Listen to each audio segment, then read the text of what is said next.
Afternoon, everyone. Thank you for joining us today for our latest Tea with the Trustee webinar. Today we're going to be talking about pension scam prevention, and we're going to be asking ourselves four main questions, which are: how can trustees best protect members from falling victim to scams?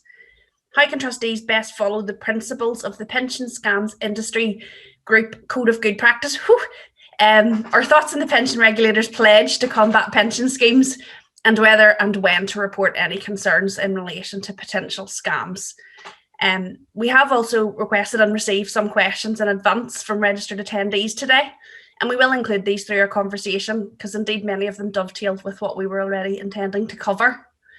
So hopefully, if you've submitted a question, you'll therefore see it being covered and discussed, but if it's not clear or we haven't picked that up, please do feel free to add any questions to the chat facility, and then we'll pick them up at the end of the session. So as I'm sure you're aware, we're scheduled to run for 30 minutes today, finishing up at 4 o'clock.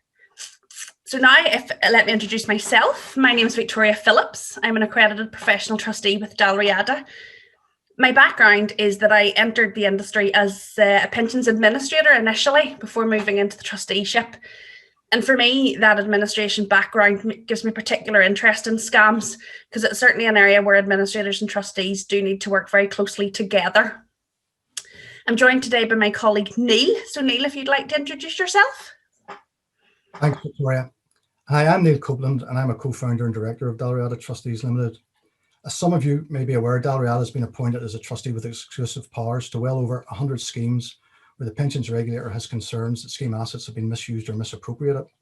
This has given us an insight into both how the scammers operate their models and also the enormous damage done to members of schemes and the victims of the scammers. This has reinforced our desire to do what we can to ensure that the number of further victims is minimised. Thanks, Neil. So over the last couple of years, we've all seen pension scams develop and change and evolve. And alongside that, we've also seen the industry applying a much greater focus on raising awareness of pension scams and trying to combat them. So you mentioned that Dalriada has quite a bit of experience in the role of a regulator-appointed trustee to some schemes where a scam has been identified. Given this background experience, how do you think trustees could best protect members from falling victim to scams? I think there are really two key areas where trustees can help prevent scams, and that's by requiring their administrators to implement the PSIG Code of Good Practice. But more than just requiring that, I think you need to understand as a trustee what your administrator's processes are around transfer vetting and ensure that the principles underpinning the Code of Good Practice are embedded in everything the administrator does. And I think the other key thing that trustees can do is about raising awareness. We're all aware of the Scorpion campaign, I hope, and the good work that's been done there and how that should be being included with every transfer that goes out the door.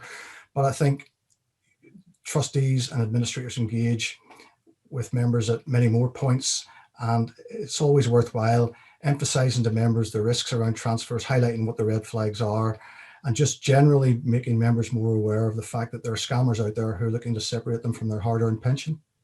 Absolutely. And there's so many opportunities to reinforce that message when communicating with members. Can I ask, Neil, then, in your experience, how have you seen scams change over the years? Well, since we first got involved in looking after schemes that have been allegedly scammed, the nature of scams has evolved and will continue to evolve. In the early days of our appointments, we got appointed to schemes where pension liberation was a feature and members were being promised early access to their pension outside the normal rules for accessing your pension. They were perpetrated by occupational pension schemes because at the time these were easy to set up, easy to gain HMRC and TPR approval and registration. And the scammers used these as badges of approval in their marketing the schemes to members. It's got more difficult post-Scorpion, that model, and the industry's done a reasonably good job via the PSIG Code of Practice. We can't be complacent. And what we see now is rather than pension liberation per se, it's much more about investment scams, wholly inappropriate investments or downright fraudulent investments. You know, as I've said, scams continue to evolve and SIPs are now a favoured vehicle, but even that route's got a bit more difficult. But the thing is that scammers respond to developments and even findings in other scam cases. So for example, in the Hughes versus Royal London case, when it clarified that the definition of employment could mean any employment, the original decision there had suggested there had to be a clear employment link between the member and the sponsor of the scheme. And in response to that, we had seen scammers starting to include 0 hours employment contracts in their paperwork. And this was presented to the members as just another piece of the paperwork that needed to be completed to unlock the fantastic deal that was being offered. And concerns growing that pension freedoms present scammers with an opportunity. Members can transfer to a legitimate SIP, and members can legitimately draw a significant proportion or indeed all of their benefits from that SIP. And the scammers can target those funds that are now in the members' hands. And the thing there is that they're outside the pensions regulatory framework by that stage, and there's no trustees looking out for members' interests. So that comes back to my point that one of the key things trustees can do is continuing to raise and reinforce the general awareness of the risks and red flags associated with scams. I can't emphasize enough that this message needs reinforced regularly. So you mentioned there, Neil, red flags. So there's guidance out there on what some of those might look like, but what are the most common red flags that you would see then with regards to the scams? Yeah, I think a lot of the flags are reasonably well known within the industry, but unsolicited contact is a red flag. Now, the cold calling ban was introduced just over 2 years ago, but the cold calling ban doesn't stop scammers making cold calls. Scammers don't play by the rules. But what it does mean is that there can be a very simple message pushed out to members, which is no reputable firm will cold call you about your pension. So if you receive a cold call about your pension, be very cautious, be very suspicious, and ideally hang the phone up. And, the advisor being based overseas is another risk factor. And one thing you can be sure of is that the investments that the member will be seeing in the scheme that he's joining will be very unorthodox, often overseas again. We've seen schemes invested wholly in loans or preference shares in a single company. We've seen overseas off-plan property investments that never got past the blueprint stage. We've had schemes that invested in storage pods, car park spaces, and even one scheme that invested in the touring production of Coronation Street the musical. And another key theme from the scammers is that they promote really unrealistic levels of investment returns, claiming to guarantee returns of, say, like 8%, which seems to be their return of choice at the minute. They're also, certainly pre-COVID, very much pressure sales environment where they will conduct home visits or courier paperwork, sit with the member whilst they fill in the paperwork, and not give much time for reflection. And again, it's less common now, but occasionally we still see schemes offering members access to their pension before the age of 55. So you mentioned there, Neil, about the cold calling ban.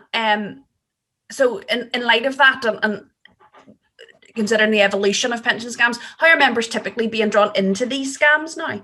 No, it's often still by some form of direct contact, whether that's a direct call or a text message. As I've said, scammers don't follow the rules. And I think it's quite important to understand the psychology of the scam. From speaking to scam victims, it's clear that the scammers prime their members in a number of ways. So scammers, as I've said, will sit down, certainly pre-COVID days, and engage with members.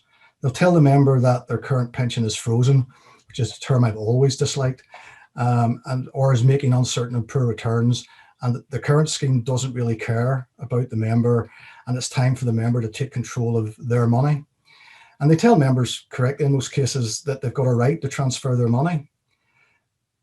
They'll also tell members that when you ask for your money from your existing scheme will be desperate to hang on to your money and will try to throw up all sorts of barriers to you doing what you want to do with your money. They'll tell members that the scheme doesn't want to lose their money, and so you'll be primed to expect all sorts of questions and told that you don't really need to take any notice of those, just insist on your rights to transfer your money. It's your money. Quite often members have been told not to disclose the details of the scheme they're joining, particularly if they've had an incentive to join the scheme. So what that means is when a trustee or administrator starts asking reasonable due diligence questions, you immediately confirm what the member's been told by the scammer, that you're trying to prevent them doing what they want to do or what they need to do. So it's worth thinking that when you engage with a member, they probably have had those sorts of conversations. They've probably had those sorts of priming techniques applied to them, and think about how you're going to counter some of those if you end up having a conversation with a member.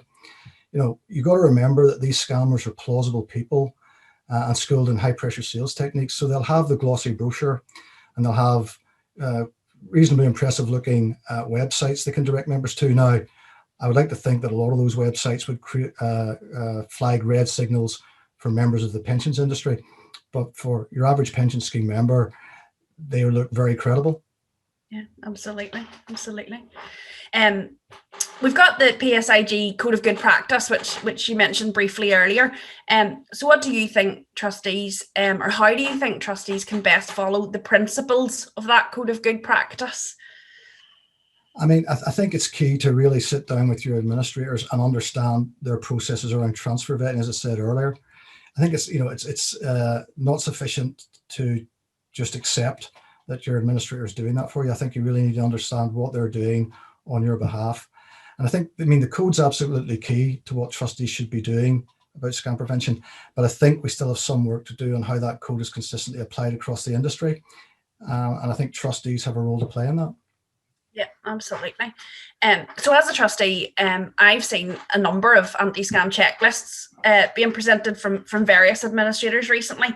What's your thoughts on how helpful those checklists are in implementing the code? And, is this the right approach, filling in a checklist when a transfer request is received? I've also seen a few scam checklists myself, and checklists are important and have a value, but they carry their own risks. So I think, it has to go beyond the need to tick off certain red flags on a checklist. And also, I've seen recent press reports suggesting that as many as 76% of transfer requests are potentially linked to a scam. I mean, that is not our experience.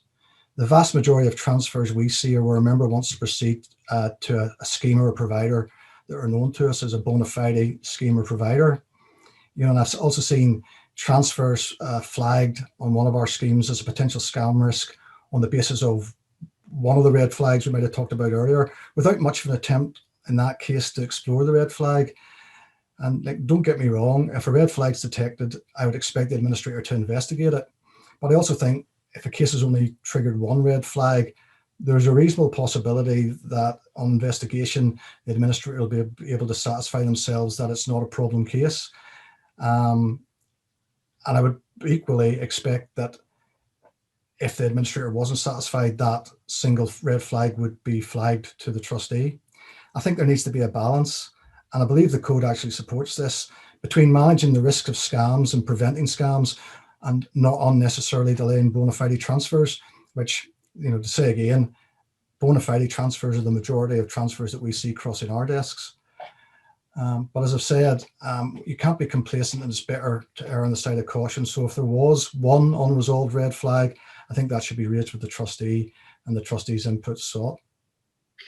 So as a trustee, then, if a transfer request is flagged, and it's the administrator's not satisfied, what should a trustee be doing at that stage? What's the next steps?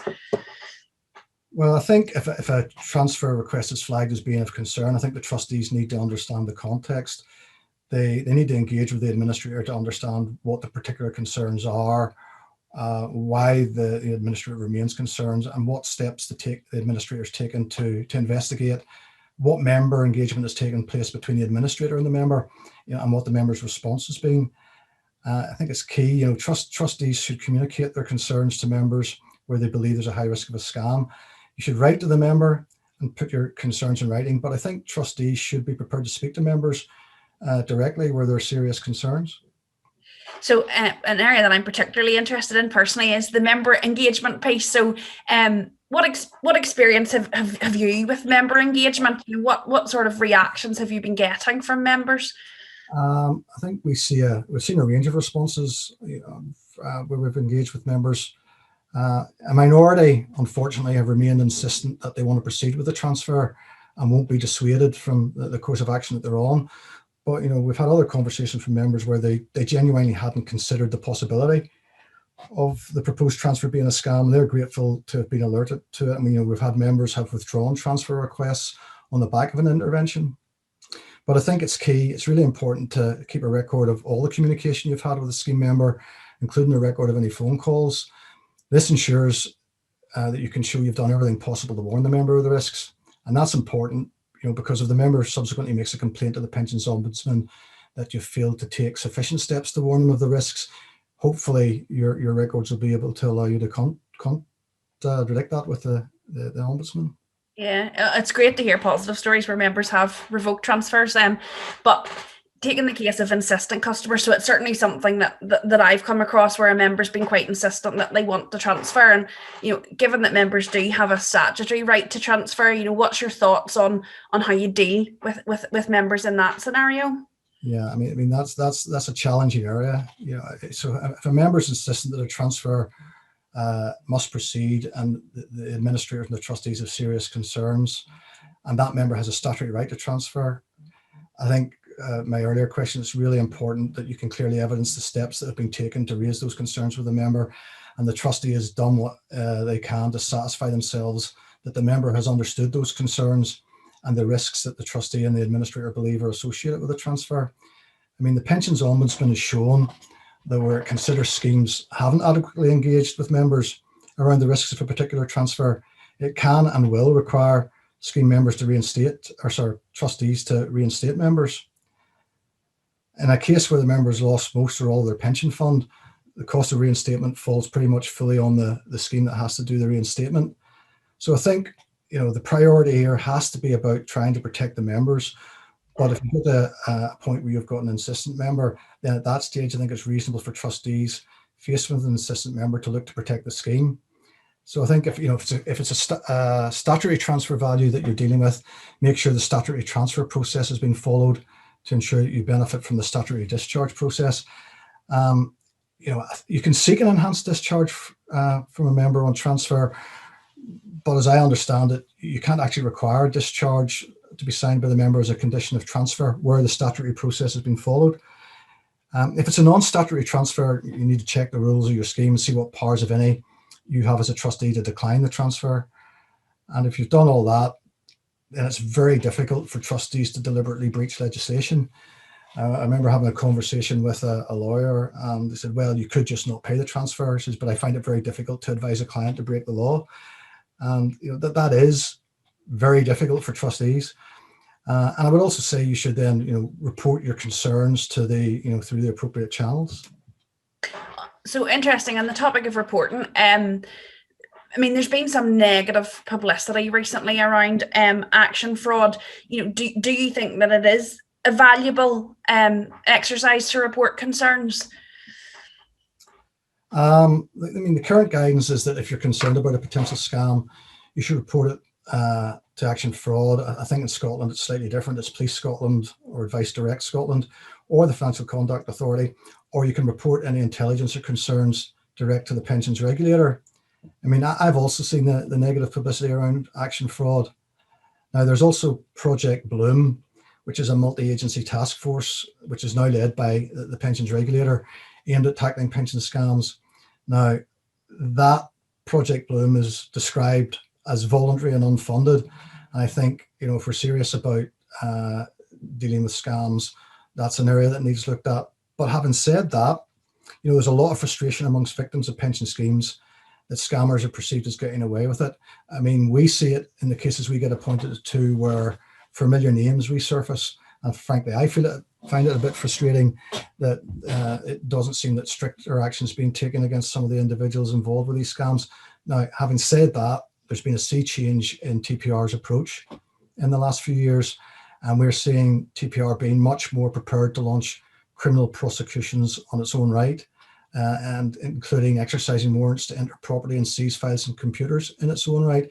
So we're seeing much stronger action on the part of TPR. Now, one of the things about that is the one thing I've learned about dealing with scam cases is that the legal process moves very slowly. And so the fruits of some of those interventions by TPR haven't yet been seen. But we have supported TPR on a number of successful criminal and civil prosecutions on a number of our cases, and we're working with TPR and some police forces on several more criminal and civil prosecutions. So my view is that all the intelligence that's received by the authorities is useful in building cases against the scammers, and I'd still encourage people to pass any concerns they have on to the relevant body. It may help a case, even if you don't have direct visibility of that outcome, and even if it doesn't always feel like your reports are being acted on. There's much more proactive activity taking place now than at any time before. Good to know. Good to know. Okay, so can I ask Neil your thoughts on the regulator's pledge to combat pension scams? And in particular, do you see any downside to signing up for trustees to sign up to the pledge? Well, obviously, we support the objectives of the scams pledge. I think anything that pushes scams up the trustee agenda can only be a positive from our perspective. I mean, it's clear TPR is asking trustees, providers, and administrators to pledge to do what they can to protect scheme members and follow the PSIG code. And I can't really see why any reputable firm of trustees or administrators would object to that, in principle. I mean, there's also a self-certification process that goes along with the pledge. We've looked at that in some detail, and I think there's some practical issues with that, particularly for professional trustees. I'm not sure that there's any downsides, but I do see a few challenges. So for example, how do you do it if you're a trustee with multiple schemes with different service providers? And even if you're a trustee of one scheme with outsourced administration, what checks do you do on the TPA, and what level of audit responsibility do you have in terms of ensuring that they're doing everything they say they're doing under the code? And I guess there's a risk if a member gets scammed and it turns out that somewhere along the line, one of the pledge checks wasn't carried out.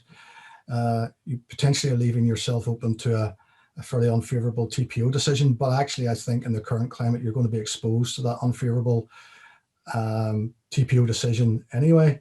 So I don't see any real downsides. I think there may be a few practical issues that need ironed out, but we'd be very supportive, and certainly we'll be encouraging administrators we work with to engage with the pledge and do what they need to do to be able to self-certify. Thanks, Neil. Okay, so kind of a bit of a wrap-up question now, a little bit of a closure question. So do you think generally that pension providers and trustees, the industry in general, are doing enough to protect members from scams, and what barriers do you still see? I think things have improved significantly since 2011 when we were first appointed to schemes where there was a concern that they were being operated as scams. The TPR Scorpion campaign's seen much levels of awareness both within the industry and for members.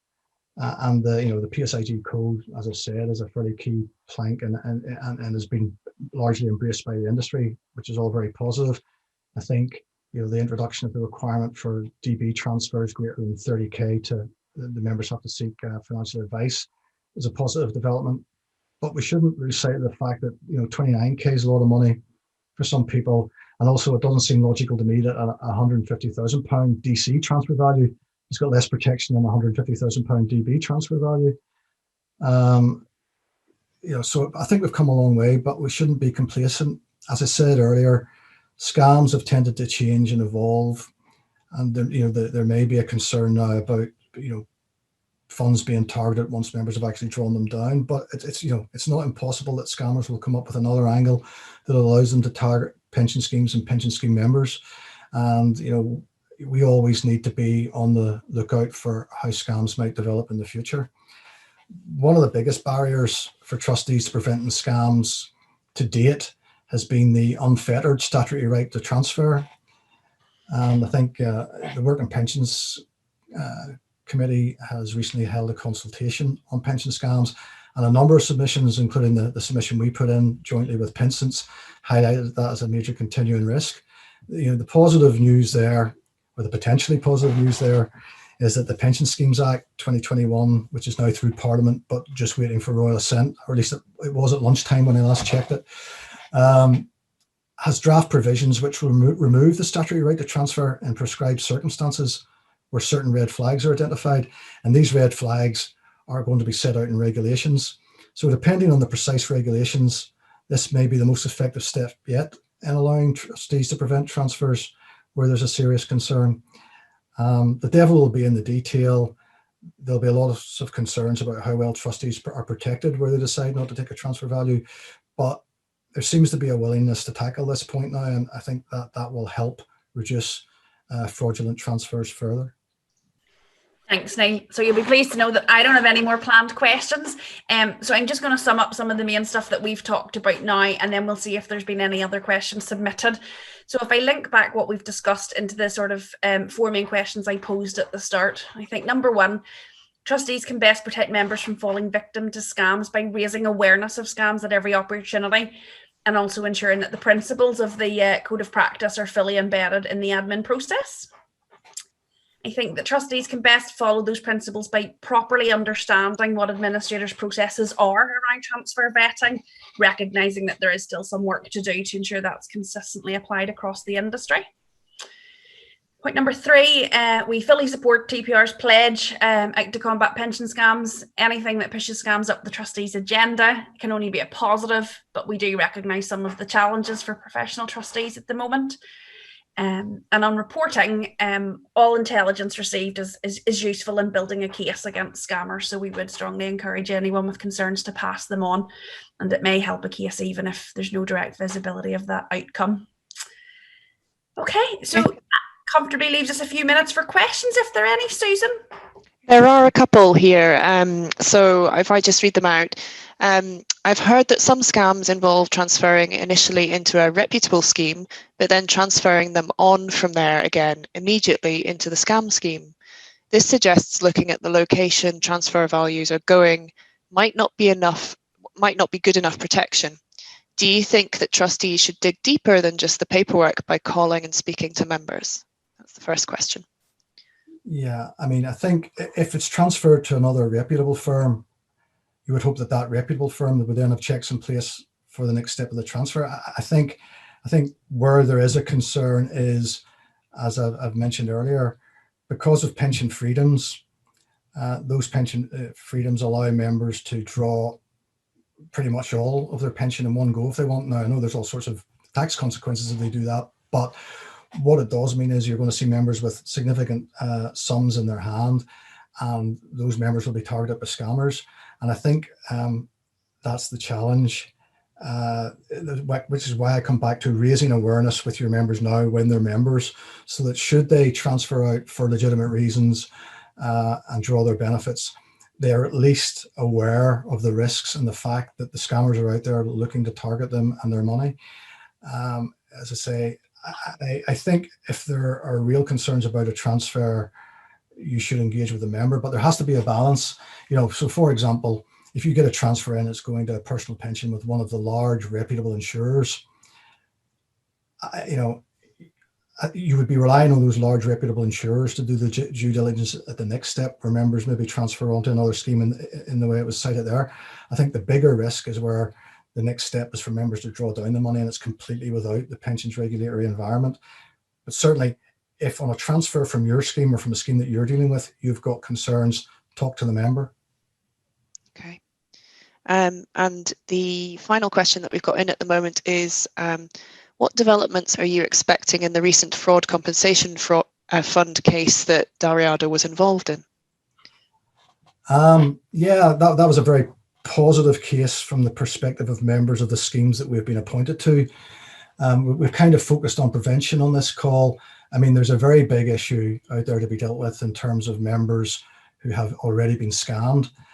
There was no clear route to compensation for members previously. The Fraud Compensation Fund is a fund that's administered by the PPF, and when you look at it, should have the potential to provide compensation for members of schemes where frauds are perpetrated.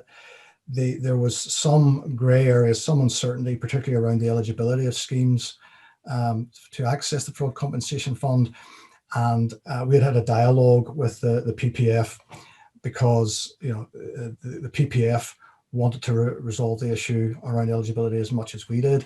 There was a Part 8 hearing where basically that means is that the case is argued on both sides. So we were arguing that the compensation should be paid. The PPF was arguing that compensation shouldn't be paid, not because I have to emphasize, not because the PPF was trying to avoid paying compensation or didn't want to pay compensation in cases where it could, but it's the nature of these Part 8 proceedings before a court that both sides of the argument have to be explored. And the outcome was about as positive as we could have hoped for members, in that where there is evidence of dishonesty or fraud, the schemes that we have been appointed to are eligible to submit a claim to the FCF. I mean, there are certain tests to be met and there's a certain process to go through.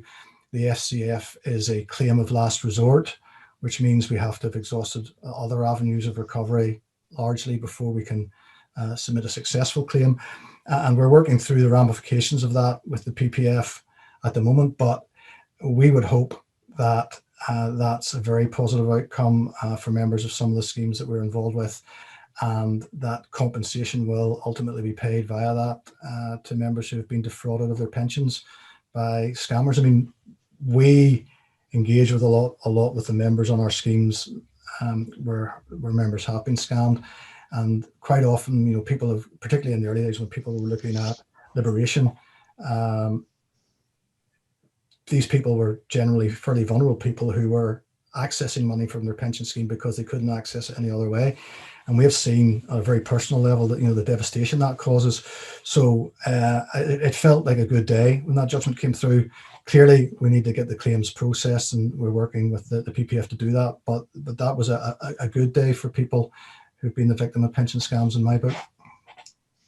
Okay, well, that's all the questions for now. So and we're at 4 o'clock, so it's all that remains to be said is thanks very much to Neil and to Victoria. Thanks very much for presenting today, and we will be posting a video of the session for those people that couldn't attend on our YouTube channel tomorrow. But thanks everybody for joining in and for asking the questions.